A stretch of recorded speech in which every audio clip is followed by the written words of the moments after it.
மும்பையில் அதிகாலையில் கொட்டிய கனமழை காரணமாக நகரத்தின் பல்வேறு பகுதிகளில் உள்ள சாலைகள் வெள்ளக்காடாக மாறின. இதனால் போக்குவரத்து கடுமையாக பாதிக்கப்பட்டது. மராட்டிய மாநிலத்தில் கடந்த வியாழக்கிழமை முதல் பரவலாக மழை பெய்து வருகிறது. நேற்றிரவு மும்பை முழுவதும் கனமழை கொட்டி தீர்த்தது. இரவு 8 முதல் 9 மணி வரை மட்டுமே 5 சென்டிமீட்டர் மழை பதிவாகியிருந்தது. அதிகாலையிலும் நகரம் முழுவதும் மழை பெய்ததால் சாலைகளில் தண்ணீர் பெருக்கெடுத்து ஓடியது.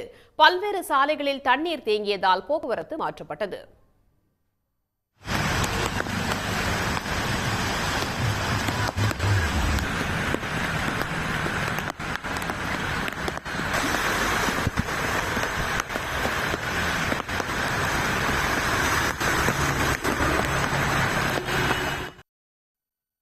நவி மும்பையிலும் அதிகாலையில் கொட்டிய பெருமழையால் சாலைகள், பேருந்து நிலையங்கள் வெள்ளக்காடாக மாறின.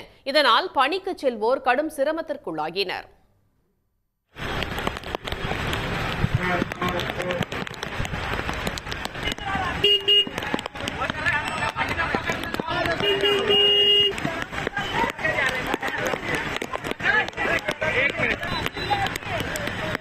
இதேபோல் மராட்டிய மாநிலம் புனேவிலும் அதிகாலையில் கனமழை பெய்தது. மராட்டிய மாநிலத்தில் மும்பை, புனே, நாசிக், தானே உள்ளிட்ட மாவட்டங்களில் அடுத்த 2 நாட்களுக்கு கனமழை பெய்யும் என்று இந்திய வானிலை ஆய்வு மையம் தெரிவித்துள்ளது.